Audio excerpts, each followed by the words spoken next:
जैसे मैंने एक बुक पढ़ी है, उसके अंदर बोले जो सबसे पहली चीज़ आपको एक बिजनेस के लिए क्रिएट करना है, उसमें फर्स्ट स्टेप है काइंड ऑफ वैल्यू क्रिएशन। आपको वैल्यूएबल कुछ चीज़ बनानी है, कोई प्रोडक्ट या सर्विस।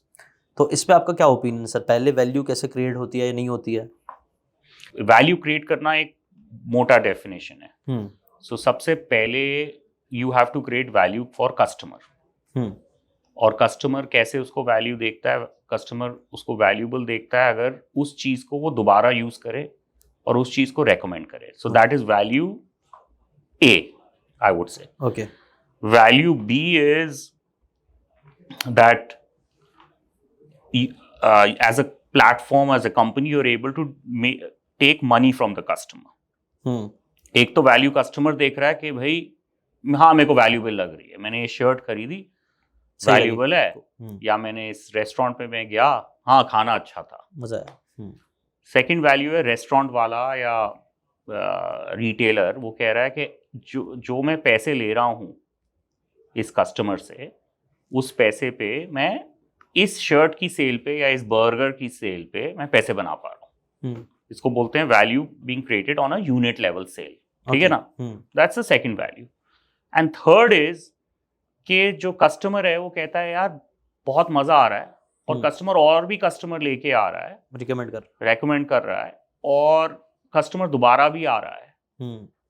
तो customer becomes valuable for the retailer, and the retailer has become valuable for the customer for the long term. Right. That is equal to value. तो value equation जो है is this A plus B plus C. Okay. तीनों चीजें होनी चाहिए। तीनों चीजें होनी चाहिए। Okay. बट ये तीनों चीजें अनफॉर्चुनेटली डे 0 पे नहीं डिस्कवर होती। राइट।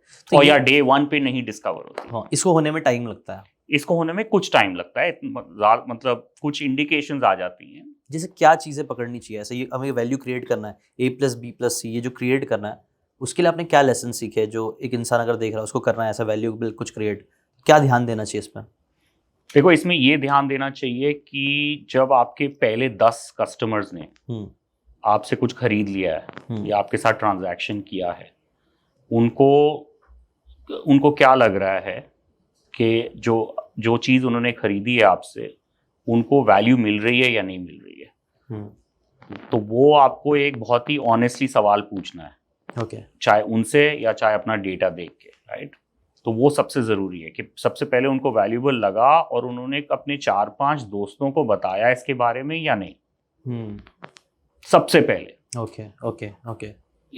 चाहे आप कंपेटिटिव प्रोडक्ट बना रहे हो, पर जब एक आदमी ने आपके साथ एक ट्रांजैक्शन कर ली, अपने 5 दोस्तों को या 4 फैमिली मेंबर्स को बताया कि देखो मैंने ये ट्रांजैक्शन की, राइट, देखो मैंने जाके घड़ी खरीदी इस दुकान से, वर्ड ऑफ माउथ ही हो रहा है वो। That is very important.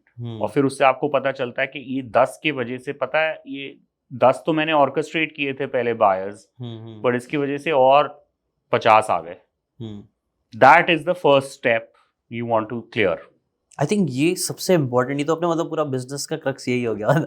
ये आपने करना सीख लिया तो आप बिजनेस क्रैक कर लिया आपने काइंड ऑफ। थोड़ा सा न्यूएंस्ड ये है कि जब ये 10 के बाद 100 पे जाते हो, ओके, या 200 पे जाते हो, तो ये आपने नोटिस किया अपने बिजनेसेस में ऐसा हो रहा था? ऐसा होता है तो बिहेवियर चेंज हो जाता है। अच्छा, तो पहले आपने मतलब पहले 10 पे तो ऐसा बिहेव हुआ, मजा आया उनको, अच्छा लगा। ऐसा भी हो सकता है पहले 10 पे नहीं मजा आ रहा यार, तो फिर क्या नो प्रॉब्लम, नहीं ट्राई करते हैं, यही तो है ना, सारा गेम ही यही है, ट्रायल एंड एरर। फीडबैक लेते हैं, फीडबैक लेते हैं क्या प्रॉब्लम्स हैं।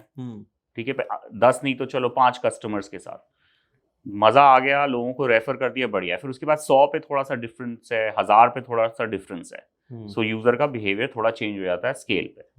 अगर आपको ये बातें काम की लगी होगी तो do check out the full podcast यार, जाके देखो, डिटेल में चीज़ों को समझो, तब ज़्यादा अच्छे से समझ में आएगा, ज़्यादा अच्छे से आप अपनी ज़िंदगी में चीज़ें अप्लाई कर पाओगे।